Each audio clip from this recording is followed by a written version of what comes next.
Hello, my friends, and welcome. My name is Reverend Jonathan Beckham-Brink, and I'm here, as you know, to tell you a keynote. But I'm not one to just talk for a while, so I'd rather do it in a story form, which means I needed to bring in my good friend here, Jaden Gorham. Jonathan and I really like telling stories, and we thought there wouldn't be a better way to do this than to act it out a little bit. To be clear, he's going to be doing the acting. I'll be doing the telling of the story, but together we can make it happen. Without further ado, let's jump in with a man named Elijah. First of all, we need to turn Jaden into our prophet, Elijah. So our story begins with Elijah being on the run. So he sat underneath a tree because he was tired, he was discouraged, he felt like he was alone. I mean, he had been fighting with Ahab and Jezebel for forever, and so he was worn out. He was tired, he needed to rest, so finally he laid his head to sleep. But it wasn't long before an angel came and gently awoke him to give him something.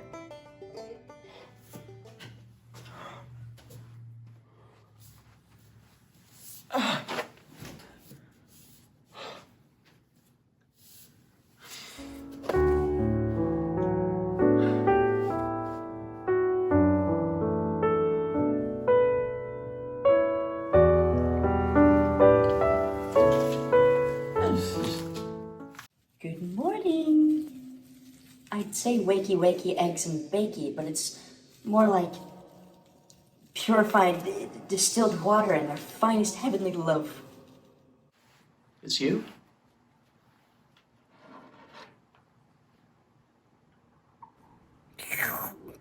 Yum. Focaccia, my favorite. So the angel left him food and water. And after he had ate and drank, he went to sleep.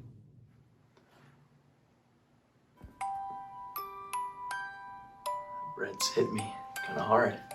First food I've had in a while.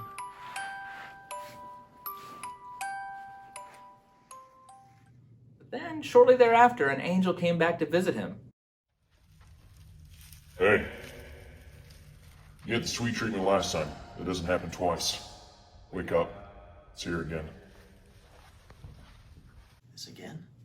And again, it left Elijah food and something to drink. Elijah ate and drank and continued in the strength of that food for 40 days and 40 nights. Just as good as the last time. In fact, it might even be more fresh.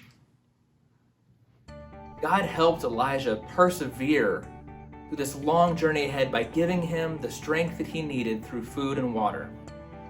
So for 40 days and 40 nights, this would happen over and over again, giving him what he needed. Until the end of that journey, he arrived at a cave. And there in that cave, a small voice appeared to him and asked him, "What are you doing here, Elijah?" I've done everything for God. There's no one left who loves and obeys God. I'm the last one. Now Jezebel wants to kill me. Are there times that you have felt discouraged and all alone? Well, Elijah felt a lot like that. Like there was just nothing that he could do about his situation. But there was something. He was going to persevere, and persevere is the opposite of giving up. But he wasn't going to have to do it alone. God was with him, going to give him the sustenance that he needed, give him the motivation that he needed. He was not going to do this alone. He was going to have food, he was going to have water, he was going to have God with him through it all. He was going to persevere. He wasn't going to give up. He was going to make it. But that meant there was still something left for him to do. So God said to Elijah, "I want you to go to the mountain and wait until I appear to you, Elijah." All right. I've had 40 days of wandering to tell me to do this, but I'm glad it's happening now. All right, I'm off. Okay, I'm going.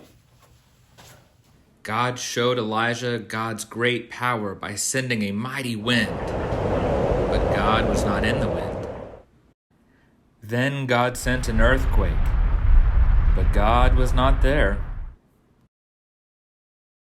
Then God sent a fire. But God was not in the fire either. Finally, God appeared to Elijah, but not in the way that one might expect. In fact, it came to him in a still, small voice, almost like a whisper.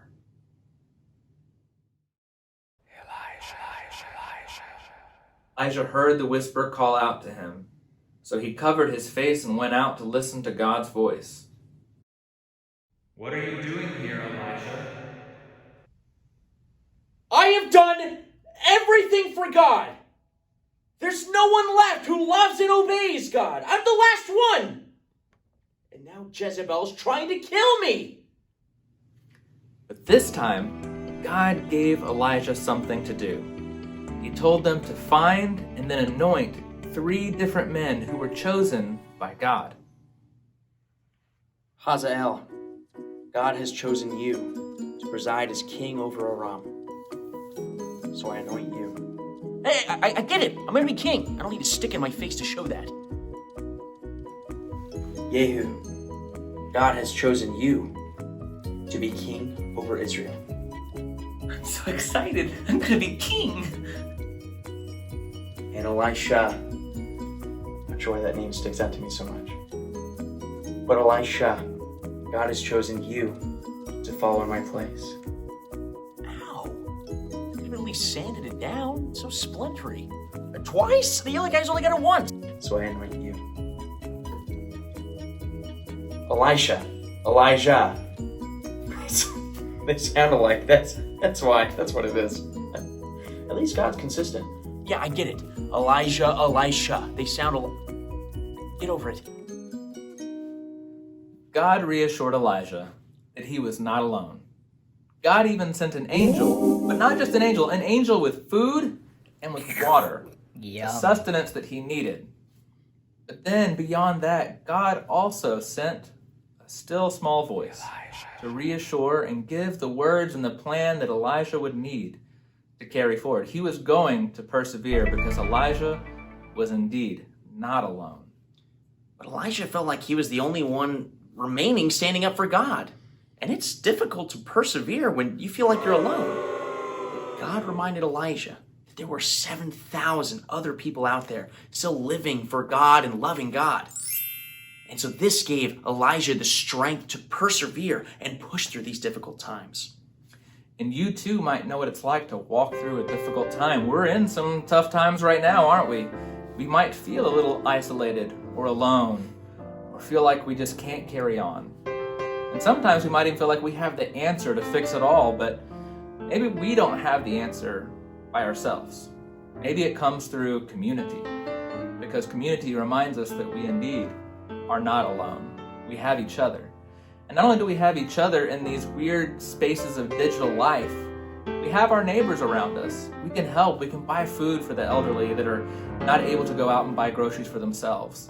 We can show up to our church Zoom calls or our worship spaces and really interact with each other. We can have those FaceTime calls with grandma or grandpa, or with an aunt or an uncle, with those family members we might not have normally been able to see. And all of these ways are just small ways that we connect with each other to remind us that we aren't alone. And when we connect, it allows us to persevere and to come up with ways that we can indeed be community during really difficult times, because we can, like we've said before, persevere. I hope you've enjoyed today's story. And if you don't mind, I'd like to close this out the way that we traditionally do in our stories. Yeah, that'd be great. Let's do that. So, until next time, be kind, do good, and love your neighbors. Bye-bye. Bye.